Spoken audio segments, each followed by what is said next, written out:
Përshëndetje, ja ku jemi sërish në një video tjetër, ndërkohë po mundohem që të mos bërtas shumë sepse Rei është në gjumë dhe nuk dua ta zgjoj dhe kam dalë një kënd këtu në balkon, sepse do kemi një video shumë të bukur në Instagramin tim, Ejonavis Posh Vlogs.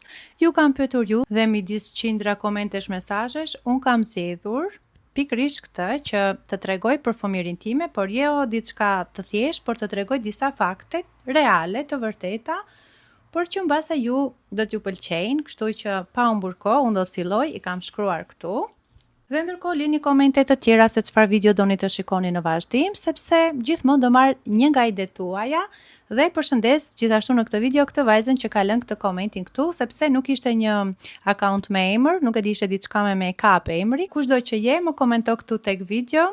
Që ta di. Nisim me fakte nga fëmiria. Pra, video e sotme do jetë me fakte reale. E vogël kisha frikë shumë nga kafshët, nga shpendët, nga çdo gjë. Pra, në qoftë se unë shikoja ku diu një pul, një këndes, do ikja me vrap. E shikoni këtë shenjën këtu? Është diku këtu? Këtu më ka kafshuar këndesi. Isha nga gjyshja dhe nuk e di çfarë ndodhi, më ka hyrë mbi kokë dhe më ka kafshuar kështu me qep.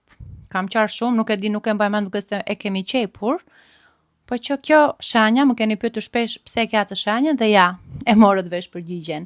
Pastaj gjatë tjetër, kemi qenë në mal, siç bëjnë atë kohë piknik, që tani nuk është që bëjnë shumë njerëzit, por ne shkonim në mal, për shembull për 1 maj, për festa të ndryshme dhe ishim shumë të gëzuar për bënim ato ekskursionet që shkonim në Kabash, në mal, dhe kam parë një gomar që ishte në terezin e tij me drutën ngarkuara me të Zotin duke zbritur, dhe unë ndërkohë që vetëm ktheja kokën brapsh kështu, do me thënë kthehesha kështu e gjitha, dhe vetëm shikoja gomarin, ndërkohë që përpara ishte një si gropë, nuk e di se si ka qenë një rrugë shumë e pjerrët, dhe jam rrotulluar mbi 10 erë kështu, më ka erdhur motra me vrap dhe më tha, haj me shushkë, je mirë, ngele duke parë gomarin. Edhe kështu, nga që po shikoja gomarin, kam rënë dhe aty shumë keq, edhe pse tregoj duke qeshur, por në atë moment jam të merruar dhe kam qarë shumë. Dhe diçka tjetër që nuk e di po ishte lop apo dem, nuk e di çfarë ka qenë, kam qenë me mamin e vogël për dore dhe na kanë ndjekur, do me thënë ishte tërbuar kjo lopa në qytet, njëri këtë njëri ande, pastaj u fiksua me ne dhe vetëm na kanë ndjekur. Ajo ndiq në vrapot deri kemi hyrë në katin e dytë të një pallati. Ja, këto janë ato faktet e mia të fëmirisë. Vazhdoj me faktin e dytë që ka të bëjë me një, të themi, prapësi që kemi bërë në shkollë 8 vjeçare, në fillore më saktë, sepse ne kishim haruar vizatimet dhe kush kishte haruar vizatimin ose s'kishte bërë detyrat e vizatimit, direkt merrte një 4, kështu që mora 4 unë, shoqja ime dhe 3 nga shokët e klasës, ndërkohë që mendoni unë që kam qenë nxënëse vetëm e 10 dhe të merrja 4 për mua ishte e papranueshme. Për fat të mirë profesorin e thirrën tek dera, e thiri drejtoria dhe iku. Unë mora korektorin dhe kam fshirë jo vetëm notën time, po të 5 nxënësve që ai të mos ta dallonte se kush e kishte fshirë notën, ishte duke pyetur tërkohës kush e ka bërë këtë do përjashtohet nga shkolla, asnjë nuk tregovi asnjëherë, na morën dhe në drejtori prap nuk treguam, kështu që ose do përjashtoheshim të 5 ose asnjëri, nuk u përjashtuam asnjëri për fat të mirë, por ju mos e bëni një gabim të tillë, sepse un kam qenë e vogël dhe kam bërë nga që se pranoja dot sepse un vizatoja edhe shumë bukur, por tani ja që e bëra, njerëz jemi, gabojmë.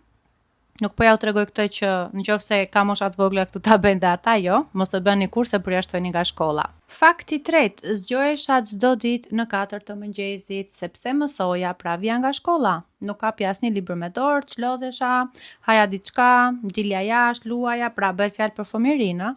Kisha shumë qejf të luaja jashtë, gjithë ditën isha organizuar me shoqet dhe çdo ditë në mëngjes zgjohesha në 4 që të mësoja, kështu që nuk e di po ka ndikuar kjo që unë isha shumë mirë me mësime, sepse truri është i freskët në mëngjes edhe mëson, sepse shumë njerëz thonë që nëse mëson në mëngjes harrohen, por nuk e di pse e kanë thënë këtë, gjithmonë më thoshin edhe në shkollë që mos mëson në mëngjes e unë as e harron, por unë isha pothuajse më e mira e klasës në shkollë. Nuk e di a ka ndikuar, por unë mësoja gjithmonë në mëngjes. Edhe një fakt tjetër, kishte raste ju e dini në Shqipëri që ikin dritat, që mësoja shumë shpesh edhe me qiri, pra në 4 të mëngjesit ishte errësirë çdo gjë, por unë mësoja me qiri, jo me një, po 2-3 qiri janë e mban edhe mësoja. 5. Luaja nga mëngjesit deri në darkë jashtë. Po, është e vërtet, madje dhe bukën e merja në dorë dhe gjithë laqa e merrte vesh kur më thriste mami. Joana, se Joana më thriste jo Jona. Dhe kuptoje që po më triste për të ngranë edhe më thoshin shoqet ik se do hash bukë, sepse harroja taja bukë aq shumë luaja për jashtë. Dhe me këtë rast përshëndes të gjitha shoqet e lagjës time të vjetër ku jam rritur, sepse në lagja e re isha pastaj adoleshente, më e rritur, po aty ku isha fëmijë, sepse me vërtet kanë qenë vajza të mrekullueshme, kemi qenë mbi 10 vajza shoqe dhe kemi kaluar shumë mirë vërtet. Fakti 6, shkoja në çdo aktivitet, kërcim, prezantim, konkurs pikture, kudo. Gjaja që mua më mërziste shumë ishte pse nuk më merrnin të këndoja, pra në aktivitetet e shkollës kisha shkuar në kor, por nuk më merrnin të këndoja, që të isha unë ajo e para, domethënë, jo të isha thjesht në kor, por të isha soliste, unë të këndoja. Më çoi mami tek profesori i këngës, te profesor Xhuvi, dhe pasi më provoi në këngë tha: "Pse e ke sjell? Kjo këndon sikur po fle." O zot, sa jam mërzitur, kam dalë për aty, mendoj isha 10 vjeç, dhe qaja. E po tha mami, ti nuk e ze, tha çfarë të bëjmë tani se mami im këndon shumë bukur dhe motra shumë bukur, unë s'kisha ze. Kështu që ëndra ime për të kënduar ngeli një ëndër në sirtar, sepse unë nuk kam as vesh muzike, as ze, as gjë. Edhe një fakt tjetër te kjo pjesa e këngëve është që unë nuk mbaj mend asnjë tekst. Domethënë mund të them dy llafe, pastaj 3 të tjerave ja fut kot. Nuk mbaj mend tekste, as shqip, as anglisht, as gjë. Fakti 7, nuk kam parkur televizor.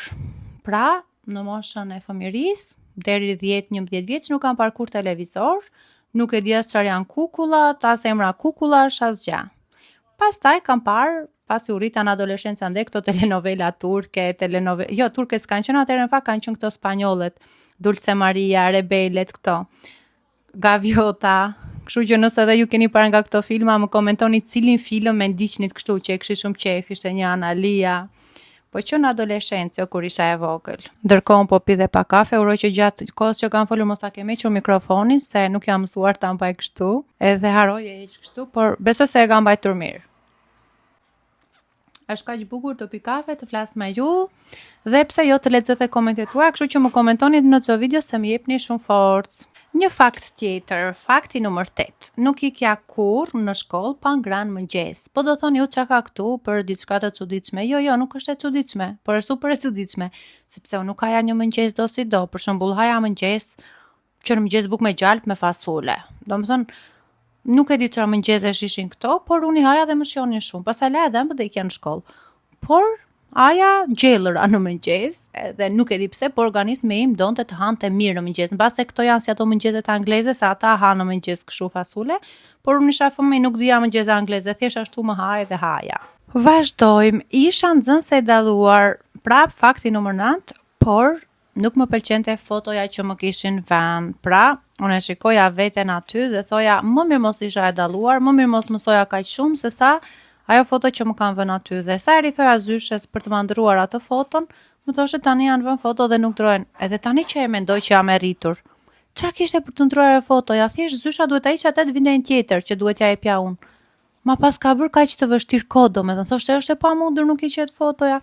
Ndërkohë që ishte një foto e ngjitur. Pra ky është një fakt që nga fëmiria unë e adhuroja të bëja foto të bukura dhe pikërisht që ande ka nisur, pra që nga fëmiria ka nisur hobi im për fotografi, për video dhe avash pastaj u bëra youtubere. Një fakt tjetër është që unë nuk rria dot pa ngrënë diçka në mes të natës.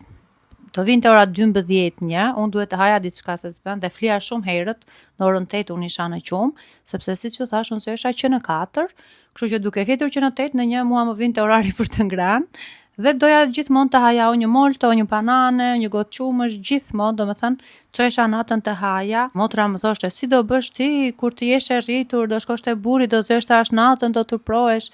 Ndërkohë që unë dhe Alfo e kishim zakon të dy, që shpesh zgjoheshim të dy dhe pse jo, hanim një ëmbëlsirë ose hanim një frut.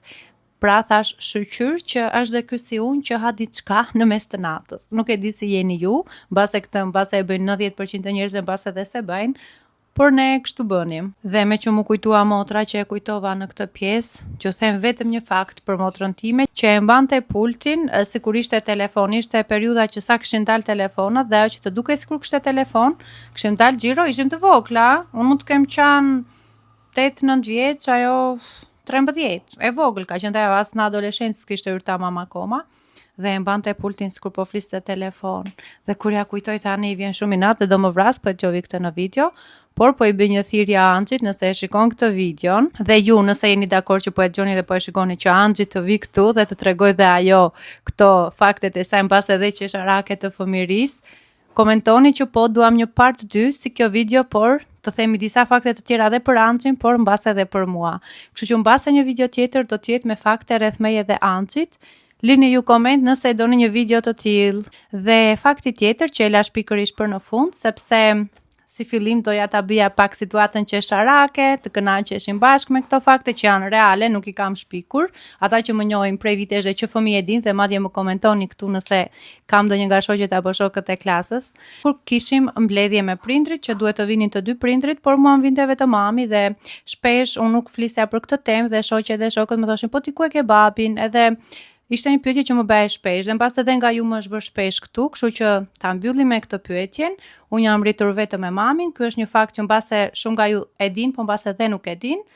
Kështu që fëmijëria ime ka qenë pra vetëm me mamin. Ishte video për sot, nuk e di si ju është dukur, por unë u kënaqa duke pirë kafen këtu, duke bërë muhabet, duke treguar pak nga vetja ime sepse kemi vite këtu, bëjmë 5 vite bashkë dhe pse jo, mos të dini këto faktet e lezetshme të fëmijërisë. Ju e dini që unë nuk ndaj shumë nga jeta private, po thuajse nuk ndaj asgjë.